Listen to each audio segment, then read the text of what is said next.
Broadcasting from Salisbury University campus, this is WSDL Ocean City, NPR News Talk 90.7. Putting Delmarva first. Stay tuned for Delmarva Today with your host, Don Rush.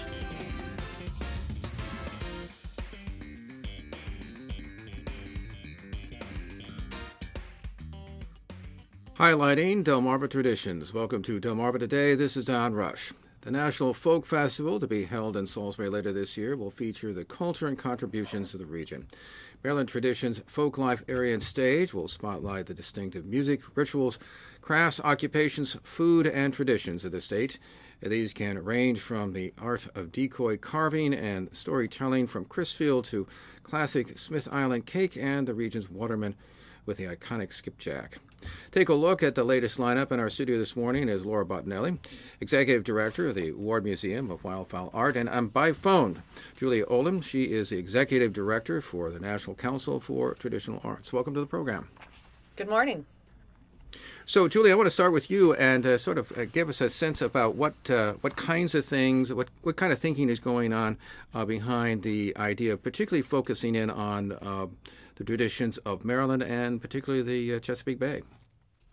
Well, while the National Folk Festival is a national celebration of our performative traditions and cultural heritage, we think it's each festival is really distinctive and meant also to reflect the traditions of the host city, state, region, and it gives each festival a very unique quality. So what could be more perfect than for the first theme of the Folk Life Festival in the first year in Salisbury, than to focus on the fascinating and deep traditions of the Chesapeake region. So when you go to a region, obviously ours have particular characteristics. What kinds of things do you look for in terms of what you want to focus on when it comes to a particular region, whether it's Chesapeake Bay or other areas?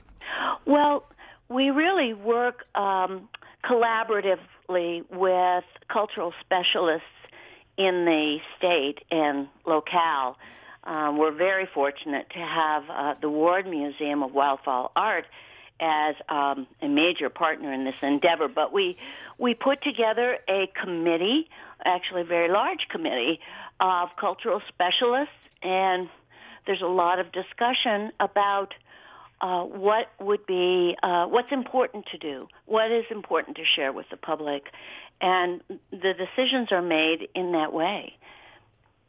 Lora, when you, obviously, one of the big consultants, matter of fact, you're one of the biggest movers, actually, shakers about getting this thing here, at least that's what the mayor said, but we won't discount that. Anyway, so when you were looking and drawing up a list and looking at the kinds of things that you want to do, because you're involved, actually, as being head of the Ward Museum, you're obviously involved in more than just the decoys, but in the culture itself.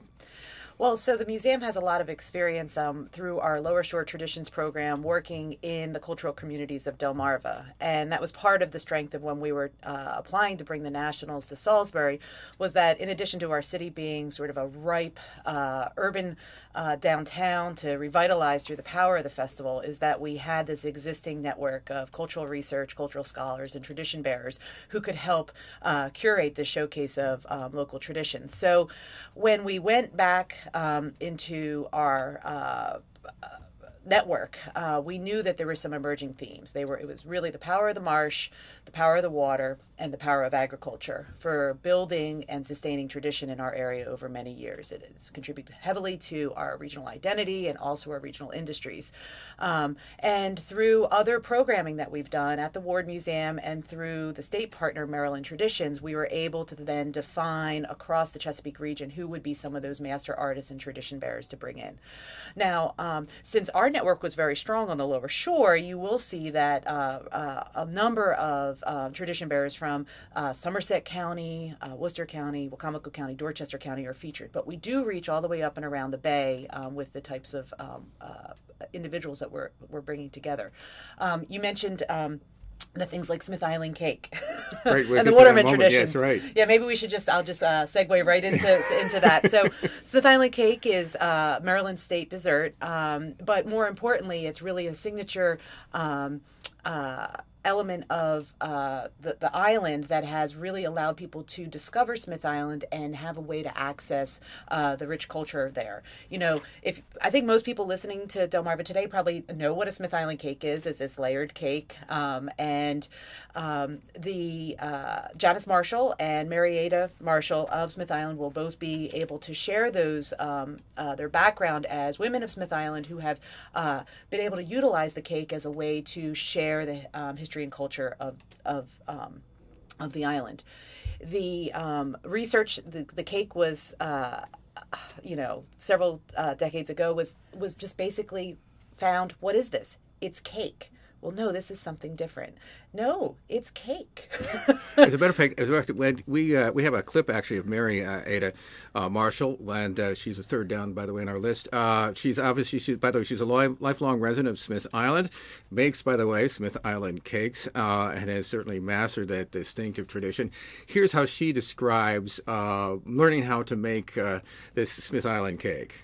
One of the things that a woman would want to achieve before she married was to be able to make a layer cake. And it sort of became a challenge as to how many layers and how thin you could get them and who could bake the most layers on a cake. And I think it's where the little tiny layers came from. It became a challenge to us as to who could get the most layers.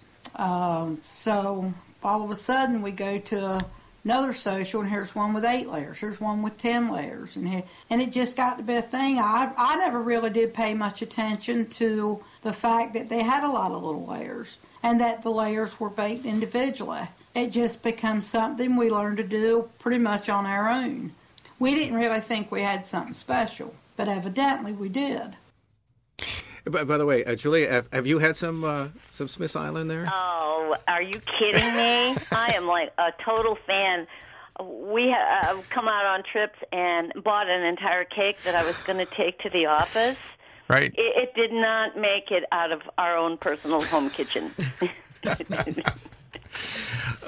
the way, tell me, Laura, a little bit about Marietta Marshall. I mean, she's been there for a very long period of time, I guess. And and by the way, we should mention, by the way, that the Smith Island cake is now, I believe, the official state dessert as well. That's right. 2008. It was through Marietta's efforts with others, including the Lower Eastern Shore Heritage Council, that they were ambassadors of this tradition of Smith Island in order to have it become the state dessert.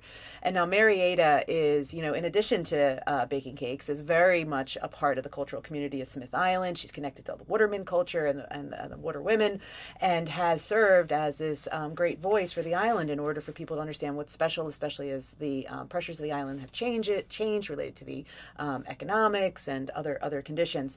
So just as an aside, tomorrow, Saturday, is the Delmarva Festival at the Ward Museum, and Marietta Marshall will be one of our featured presenters there. So if anyone wants to come and meet Marietta ahead of the National Folk Festival, they can.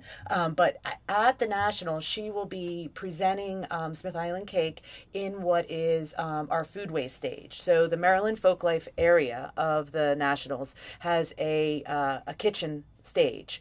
And so she is one of the tradition bearers who will be sharing the story of the cake, showing you how it's made, and it's part of the experience of getting close to culture.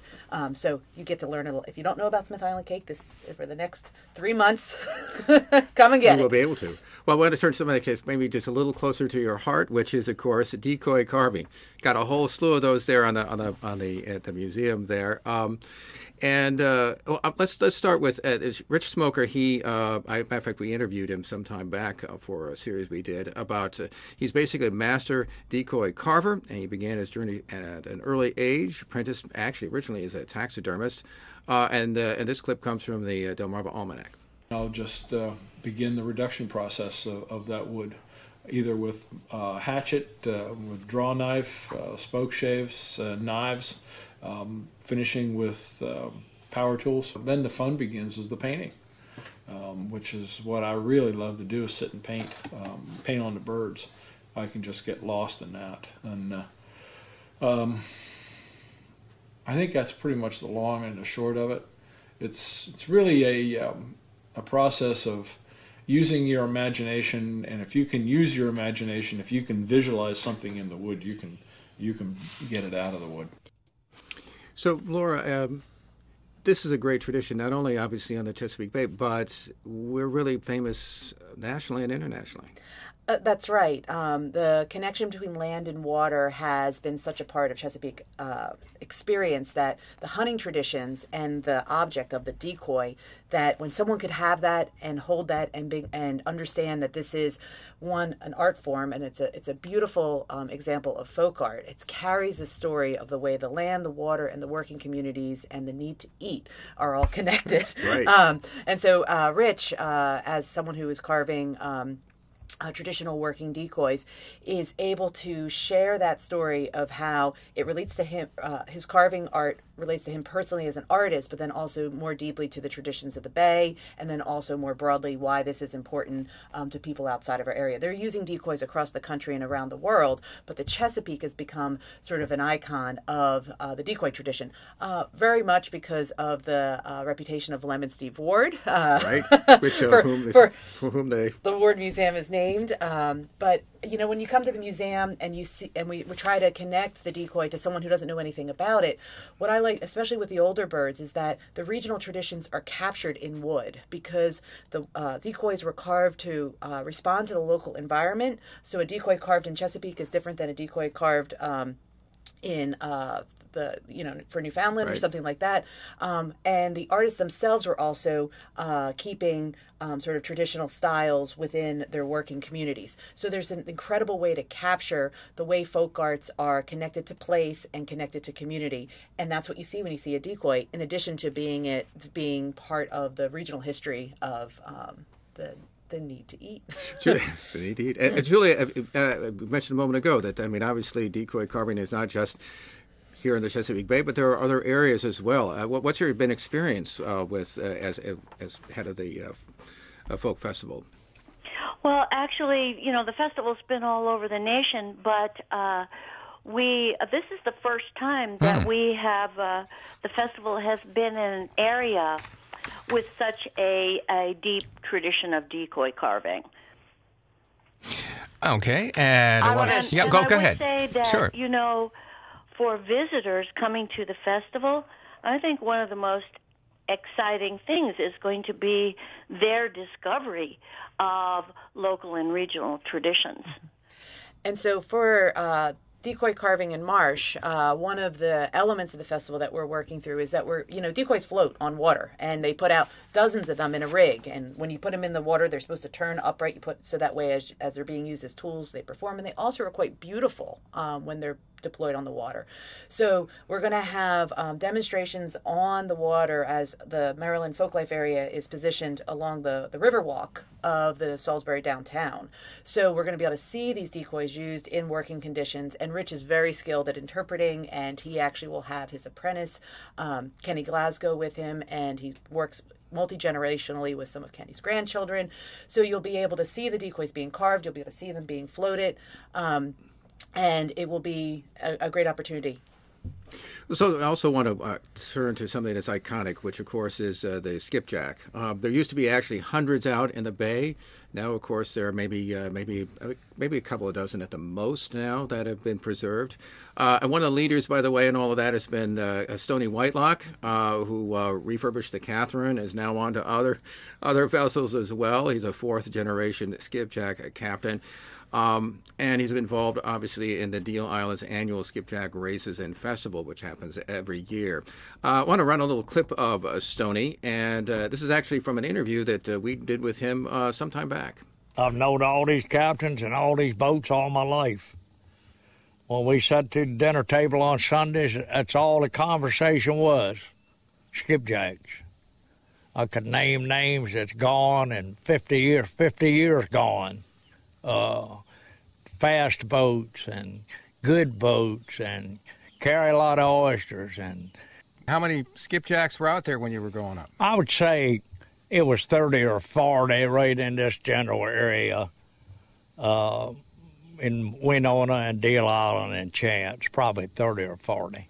And as they got old and deteriorated like that one over there, it was too expensive to rebuild them, so they just pulled them up on the mud flats when they were done with them.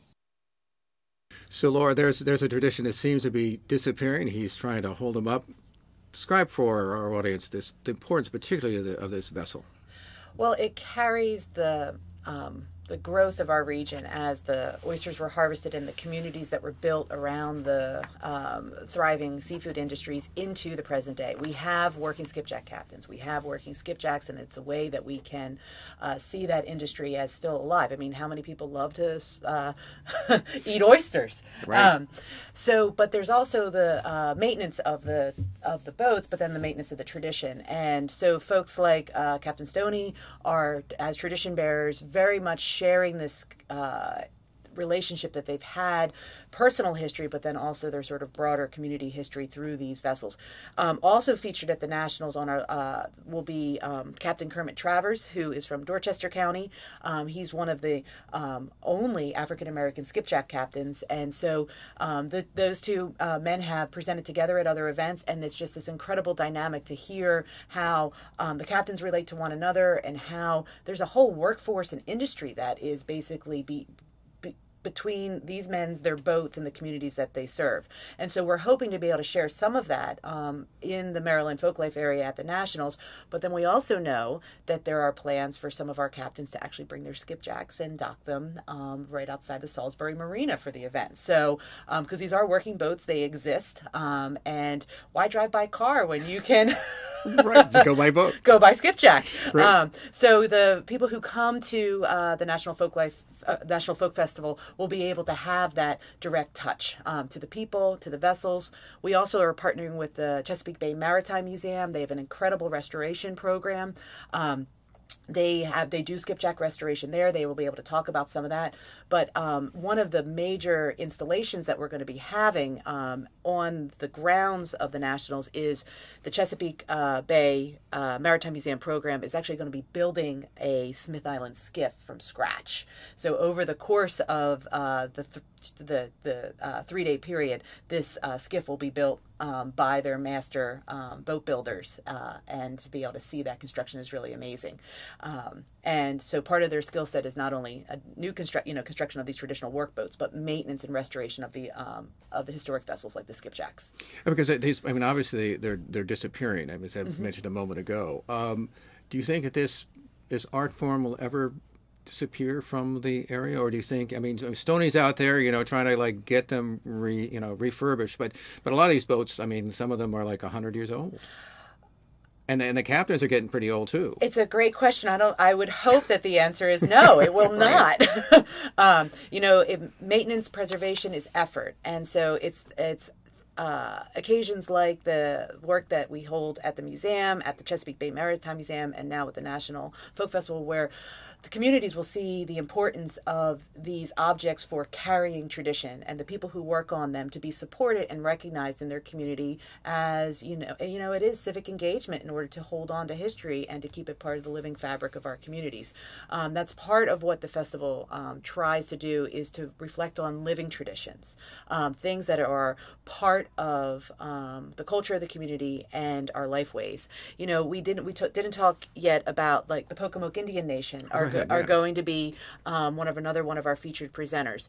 And so, you talk about the breadth of time that's carried by the tribal members who will be exhibiting at the festival.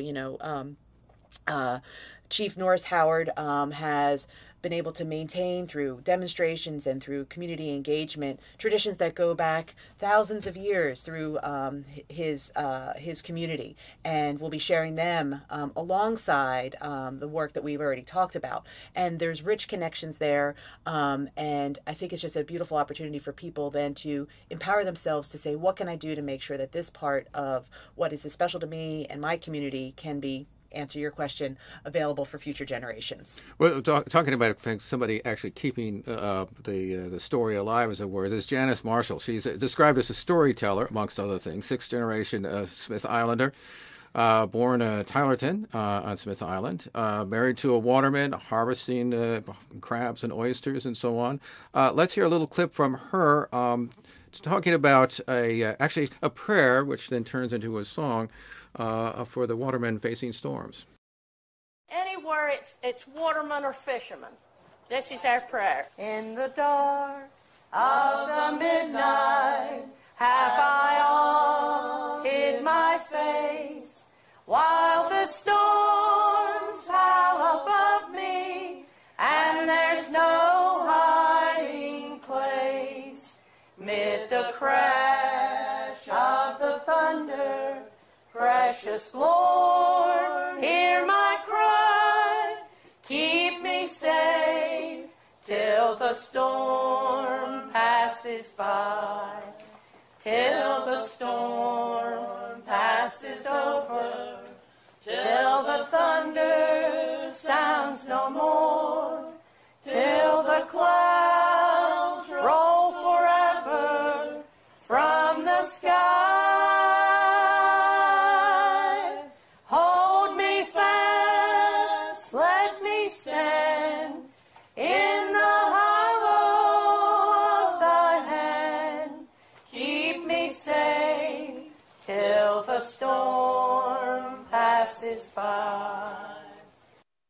Wait, by the way, I want to say that that's a part of, I believe, the United Methodist Women who are singing that song. And the thing that really sort of struck me about it was that it really kind of captured that sort of certain loneliness, I guess, in terms of the women who are left behind as their husbands go out, and it's a very tough business. I mean, it's cold, and I've talked to a number of skipjack guys, a lot of people going out, and it's not an easy life, and then the dangers that they face. And it's a life that affects the entire community and the entire household. So you have the women and the children who are being raised, and you've heard on the island that you have to come to school by boat, everything, and the distance, and how an island community has such a richness and a distinctness, and their souls are shaped and they express them by the richness and power of their relationship to their place and their circumstance. I've always, and I'll ask Julia this question, if you don't mind, Julia, been interested in how spirituality is such a part of the underlying aspects of community traditions. And I know that you've dealt with these things at other events very successfully. Yes, and as a matter of fact, there will be a number of artists, not only associated with occupational culture in the Chesapeake, but also several performers who will be expressing some of the very powerful spiritual musics of the region. I want to turn, as a matter of fact, talking about music. There's the sensational Royal Lights. For over 60 years, they've traveled throughout Delmarva, deliver their music and their ministry through a quartet-style gospel music, apparently originated in Corktown, which is a small community that's located near Cambridge. Let's hear the quartet first, and then we'll talk about it. Yeah, Lord. Yeah, Lord. There's no other name like the name of Jesus. The Lord woke me up this morning, then started me on my way. I was close in my right mind. He didn't let me sleep too late. He woke me up on time. Saved my soul, made me whole. That's why I love him so. I call his name Jesus. Lord. Talk about Jesus. I love him. And Julia, I understand this is not the first encounter you've had with this group. Tell us a little bit about it. No, we have actually brought the sensational Royal Lights to other events around the country. They performed recently at the press conference at the Ward, introducing the Folklife program, and they brought the house down. This is amazing tradition, and all of the members are family, and of course this is started over 60 years ago by the late Howard and Rena Elliott, brought their sons together to perform, and now, of course, we're into 3 generations at least of the Elliott family being a part of this group. This tradition, and I have to tell you that these guys, you hear them here with the backline, drums and keys and so on. When they sing without any accompaniment at all, it's incredible. So this is a tradition of the gospel quartet. Really was inspired by the gospel choirs like the Fisk Jubilee Singers back in the 1870s, who were performing spirituals as part of their program. They toured nationally and internationally, and they really helped to launch this gospel quartet tradition. So it's been a part of the fabric of American music for quite a long time. Lora, what about this tradition on the shore? I mean, it seems to be. I mean, we've had an African American community, both free and enslaved before the Civil War, and now we have, and that music really kind of grows out of that. Well, I think as it's again, the community structures are around celebration, they're around endurance, and as we know through this gospel quartet, that it is a way to bring together people every day, every week, every year in a positive, spiritually enriching opportunity for themselves. Mm-hmm. Well, and there are a lot more acts and a lot more events that are going to be going on in September. We've only scratched the surface here, but I do want to thank Julie Olin. She's Executive Director of the National Council for Traditional Arts. Also, locally, Lora Bottinelli. She's Executive Director of the Ward Museum of Wildfowl Art. Appreciate you both coming in and chatting with us. No doubt we will chat again as we get closer to see what more acts you folks have cooked up for us. Thank you. This has been Delmarva Today. I'm Don Rush. Thanks for listening. Thank you for watching Delmarva Today, a production of Delmarva Public Radio. Production and audio engineering by Chris Rank. Hosted by Don Rush. For podcasts, visit delmarvapublicradio.net or subscribe to the Delmarva Today podcast on iTunes. Delmarva Today can now be seen on Pack 14.